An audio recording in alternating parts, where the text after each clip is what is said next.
Olá, meus amores, tudo bem com vocês? Gratidão ao Divino Criador por mais oportunidade de estar aqui com vocês. Para quem não me conhece, eu sou o Valquir Moura, dirigente da Tenda Amor que Cura. E a gente vai continuar a nossa leitura sobre experimentar Deus, de Leonardo Boff, que a gente fez na nossa última gira, ok? A gente tinha parado numa parte muito interessante, desculpa, que é A Montanha é Montanha, tá? Esse livro, basicamente, ele está falando sobre a nossa experiência e o nosso contato com Deus. E essa é a graça desse livro, que eu estou fascinado em ler, né? Mesmo que ele seja pequenininho, o tempo que eu tenho, eu vou lendo ele e acho ele fantástico. Continuando o que a gente estava conversando da outra vez que a gente falou, né?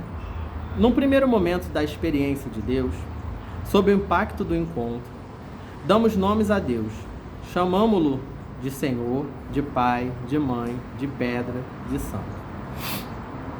A palavra está a serviço do que experimentamos de Deus. Fixamos uma representação. Inicialmente, não temos ainda consciência de que se trata apenas de uma representação daquilo que não pode ser representado. E isso é interessante porque a gente o tempo todo, né, para conseguir se concatenar com o que é essa energia, o que é essa divindade, né, o que é Deus, a gente tenta nomeá-lo. Só que ele não tem nome. Ele não tem uma figura, né? E o livro está falando basicamente disso. Deus é Pai bondoso ou Mãe de infinita ternura. Em nível de experiência, temos a ver com a realidade compacta e não meramente figurativa. Sabemos sobre Deus por uma ciência experimental, possível de ser traduzida por um discurso já sofisticado da argumentação filosófico-teológica.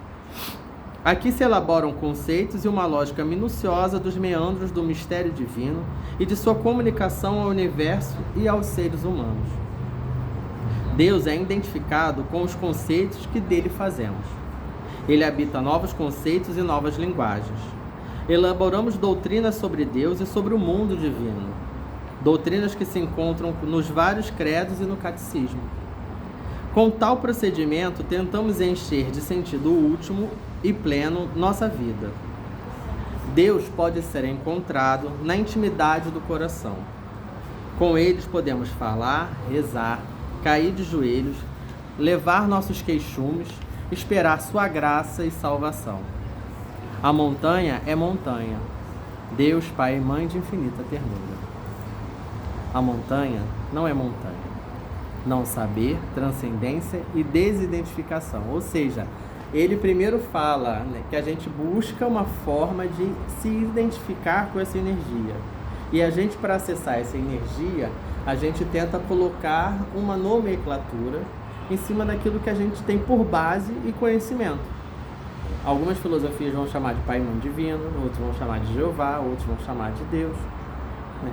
Cada um de acordo com aquela forma como se identifica e como se tem por base essa identificação. Mas o que realmente é Deus?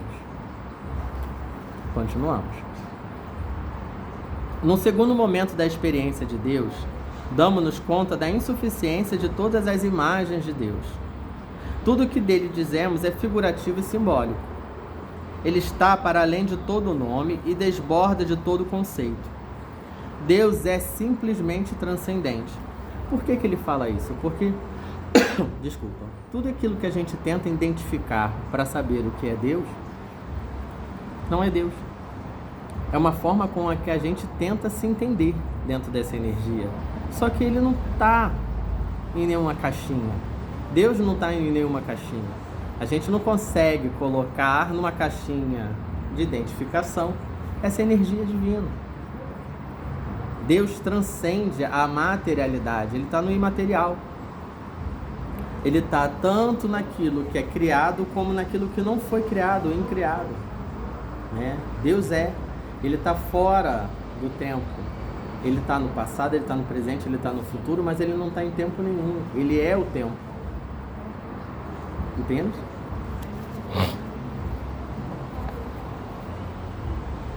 Vale dizer, ele rompe todos os limites, está para além de todos os confins. Sempre, sempre. Talvez tenhamos passado por uma profunda crise. os marcos referenciais do nosso agir religioso começaram a vacilar. Como compreender Deus Pai ao lado da violência cósmica das galáxias que se engolem, das devastações que dizimam grande parte do capital biótico da Terra, ou simplesmente face ao drama dos nossos amigos inocentes que foram presos e torturados barbaramente por causa de suas convicções libertárias? Como conciliar a bondade de Deus Mãe com a esposa amada que foi serviciada diante do marido preso até ser morta? Deus é pai materno ou mãe paterna, mas um ou outro pai e uma outra mãe. Não é maior, mas um diferente. Começamos a questionar todas as nossas representações. Pode surgir uma teologia da morte de Deus, decreta a morte de todas as palavras referidas ao divino, porque elas mais escondem do que comunicam Deus. Não sabemos mais nada, desidentificamos Deus das coisas que dizemos dele. Por aí entendemos o lema dos mestres zen: se encontrares o Buda, mata-o. Se encontrares o Buda, não é o Buda, é apenas a sua imagem, porque é uma energia. Energia não tem imagem. A gente tem uma imagem e a gente tenta o tempo todo colocar essa imagem referente a Deus. Porém, Deus não tem essa imagem. É difícil de você conseguir, identificar, qualificar e projetar o que é uma energia. Por isso a palavra zen que ele fala: se um dia encontrar o Buda, mata-o. Porque se você tiver a identificação do Buda, a imagem de Buda, isso não quer dizer que é ele. Buda é uma energia. Energia não tem, ela não tem, por mais que a gente use o nome energia, ela não tem uma identificação. Ela tem uma presença. E é o que acontece com Deus. E é o que acontece com Buda. Algo semelhante notamos nos grandes mestres espirituais do cristianismo, especialmente em São João da Cruz, que nos se mostrava hostil às visões, aos êxtases e a todas as formas especiais, todas as formas de experiências especiais. Deus não é encontradiço entre e ao lado das coisas deste mundo. Se o encontrarmos aí, então encontramos um ídolo e não Deus vivo e verdadeiro, que está sempre para além dos sentidos corporais e espirituais. A montanha não é montanha. Deus Pai não é Deus Pai, como nossos pais terrenos o são. A montanha é a montanha. Sabor, transparência e identidade. Continuamos no livro. No terceiro momento da experiência de Deus, reabilitamos a imagem de Deus. Após tê-la afirmado, tê-la negado, agora criticamente nos reconciliamos com elas. Assumimos-las como imagens e não mais como a própria identificação de Deus. Compreendemos que nosso acesso a Deus só pode ser feito através das imagens. Começamos a saboreá-las porque estamos livres diante delas. Elas são os andames, não a construção, e as acolhemos como andaimes. Desculpe. Não pretendemos nenhuma ciência sobre Deus. Saboreamos a sabedoria de Deus que se revela através de todas as coisas. Tudo pode se tornar transparente a Ele porque tudo é figurativo. Ou seja, a gente entende hoje, depois de desidentificar o que era Deus, a gente entende que Deus é algo, é uma energia, é uma coisa, é algo transcendente, é algo sublime, é algo que não é palpável, mas é sentido.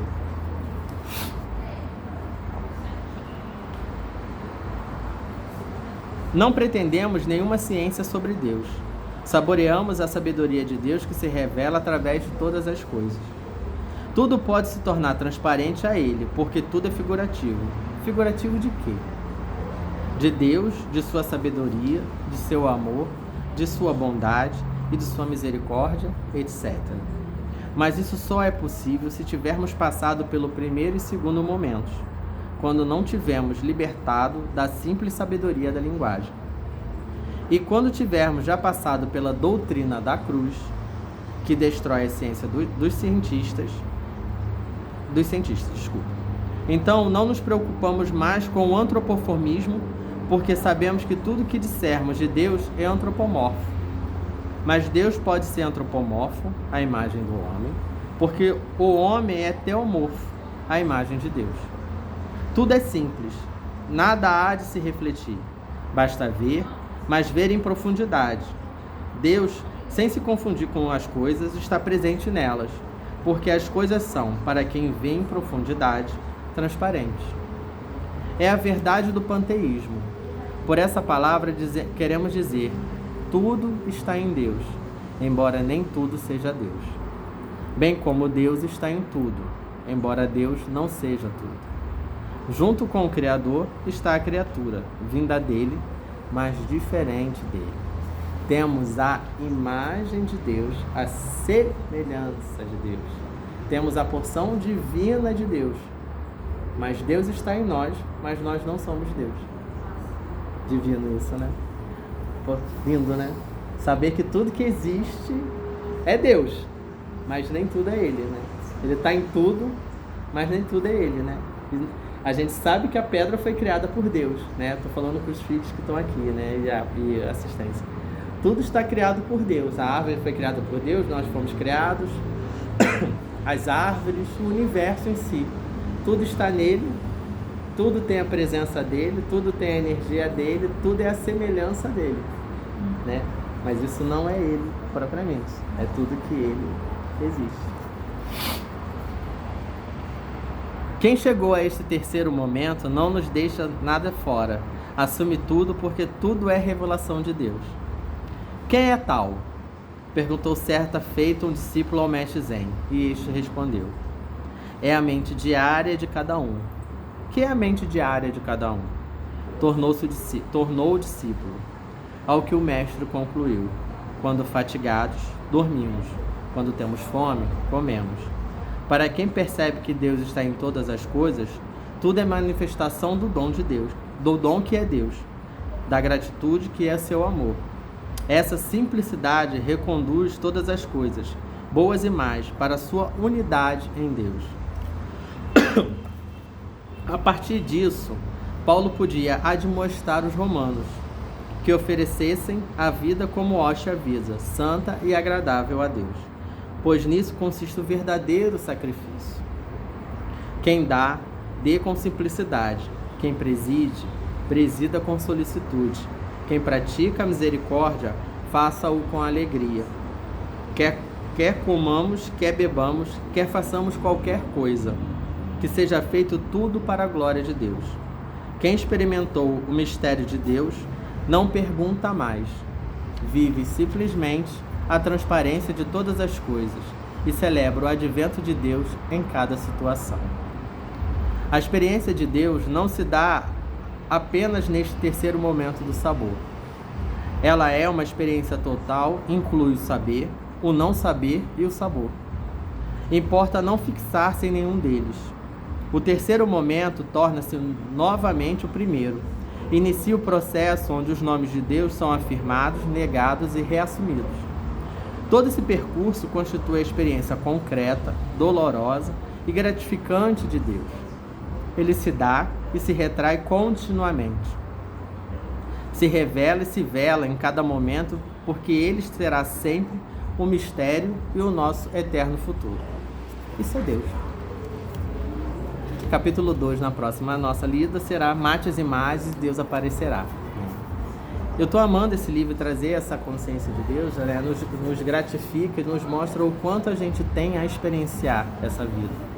A gente se perde muito tempo, né? E eu acho bonito do livro é mostrar que a gente se priva, né? E se oprime o tempo todo de fazer a nossa vida valer, e a gente esquece que isso é Deus. Isso é a conexão com Deus, isso é a completude com Deus, isso é a forma que Deus escolheu de nos dar as oportunidades que precisamos a fazer tudo aquilo que queremos, tudo aquilo que necessitamos em nossas vidas. Às vezes a gente se inibe de tomar determinadas situações, determinadas atitudes, achando que aquilo seria errado, seria contra Deus, né? Deus está em tudo, Deus é a nossa respiração, é o velar e se revelar, né? É o inspirar, é o nosso expirar. A nossa vida ela é basicamente feita justamente desses movimentos, né? Da gente fazer a movimentação e ver o que acontece. Fazer a movimentação e esperar a resposta. Não esperar somente a resposta, é o fazer. E se fazer valer, né? A gente tem uma oportunidade absurda e é uma coisa que eu sempre achei tão bonito dentro do que eu escolhi como base de religiosidade. A gente entende que nós encarnados temos uma nova oportunidade de viver. Porque lá fora, quando a gente está no processo, né, entre reencarnações, a gente está vivendo realmente a nossa vida. Mas a nossa vida lá, ela é normótica. A gente tem um momento espiritual normótico lá, mas a vida espiritual mesmo é aqui. É saber lidar com todas essas situações, com todos esses movimentos que a vida, né, às vezes com os grandes aprendizados, com as vicissitudes, né, com as fluências e com os desafios que a vida nos dá. Isso faz a gente crescer. Isso é a oportunidade de Deus. Isso é Deus. Né? A gente vê as outras religiões, muitas vezes as pessoas entrando dentro do seu aspecto de monastério, vivendo a sua vida em celibato. Ali a pessoa resolveu experimentar e servir a Deus daquele dentro do propósito. Está errado? Essa foi a escolha dela nessa encarnação. E ela está vivenciando, experienciando a Deus. Mas o que a gente às vezes está deixando de se conectar? Né? A gente às vezes espera, né, um sábado, um domingo, um final de semana para a gente ir à nossa igreja, para a gente ir ao nosso centro, para a gente ir ao nosso templo, mas muitas das vezes a gente só precisa se olhar.